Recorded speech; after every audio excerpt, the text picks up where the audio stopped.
এই রক্তদান শিবির কতজনের রক্তদান করেছে এবং কতক্ষণ চলবে এবং কী বলবেন? নমস্কার। প্রথমেই মেসার স্পোর্টস সেন্টারের পক্ষ থেকে সবাইকে শুভ নববর্ষের আন্তরিক শ্রদ্ধা, ভালোবাসা এবং শুভেচ্ছা জানাই। 32তম বার্ষিকের একদম উৎসবের শেষ প্রাক্কালে এসে আমাদের রক্তদান শিবির শুরু হয়েছে। মূল অনুষ্ঠান এটাই, তাকে কেন্দ্র করে বিভিন্ন অনুষ্ঠান আমাদের সংগঠিত হয়েছে। অলরেডি আমাদের এখানে প্রায় 91 জন রক্ত দিয়ে দিয়েছে।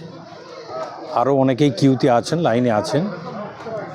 আগে এটা প্রায় চতুর্থ 30 শতাধিকের উপর রক্ত দিত। এখন বিভিন্ন কারণে বিভিন্ন জায়গায় রক্তের শিবির বেড়ে যাওয়ার কারণে সেই রক্তাল্পতা হয়েছে। এখন সেটা কমে এসছে, সেটা আরও ভালো আমরা ভাবি, কারণ এই চেতনাটা বিভিন্ন দিকে ছড়িয়ে যাক এইটা আমরা আশা রেখেছিলাম। সেটা অলরেডি ছড়িয়ে গেছে বলেই বিভিন্ন জায়গায় শিবিরগুলো হচ্ছে, তার সেই জন্য আরও বেশি সংগঠিত হওয়ার জন্য ওখানে আমাদের রক্তদাতার সংখ্যাটা কমেছে। সেটা আমাদের পক্ষে আরও বেশি আনন্দিত হওয়ার কারণ। সেটা সব দিক থেকে সুবিধা হয়। বিভিন্ন যারা রক্তার কোথায় ভোগেন বা বিভিন্ন ব্লাড ব্যাঙ্ক, তাদের পক্ষে অনেক বেশি সুবিধা হয়। আমরা শুধু আশা করি, আমার শুধু এখানে নয়, ব্লাড ডোনেশনটা শুধু আপনি এখানে করুন এটা নয়, আপনি করুন যেখানে ইচ্ছে ব্লাড ডোনেটটা করুন। কারণ দিনে দিনে যারা রক্ত দিচ্ছে তাদের সংখ্যাটা কমে আসছে, কারণ তাদের সুযোগটা অনেক কমে যাচ্ছে। সবাই এখন বেশিরভাগ প্রেশার, সুগার এসব ভুগছে, একমাত্র যারা দিচ্ছে তারাই দিচ্ছে। সেই জন্য আমাদেরকে চিন্তাভাবনা করতে হবে নতুন কোনো ডোনারের দিকে এগিয়ে যাওয়া। সেইটার জন্য আমরা চাইছি বিভিন্ন জায়গা থেকে আসুক এবং নতুন প্রজন্মকে ব্লাড ডোনেশনে উৎসাহিত করে তোলা, এবং সেটা শুধুমাত্র উইদাউট কোনো গিফট ছাড়া। আমি চারদিকে যা খুঁজে পাই যে সেটা কিন্তু ব্লাড দান নয়, ব্লাড দান হচ্ছে না, সেটা ব্লাড বিক্রি হচ্ছে। বেশিরভাগ জায়গাতে ব্লাড বিক্রি হচ্ছে।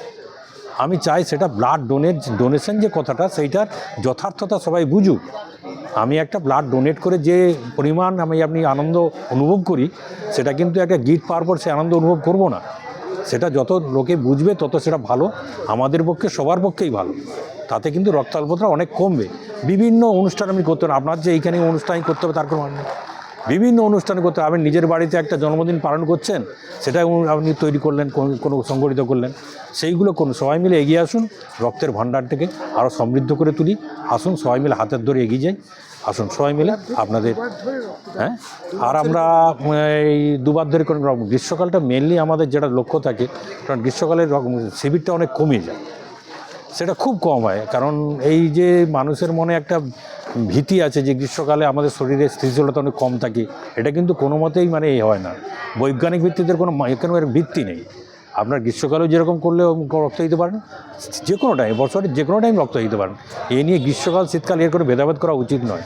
আমাদের জুলাই মাসে 16 জুলাই আমাদের যে মেম্বার ছিল, তিনি যে ঢাকাদের বিরুদ্ধে মার্কে, তার উদ্দেশ্যে একটা থ্যালাসেমিয়া শিবির হয়, তাতেও দিতে পারেন। আমরা তাতেও করি, সংগঠিত করি, তাতেও 100 লোকের মতো রক্ত দেয়।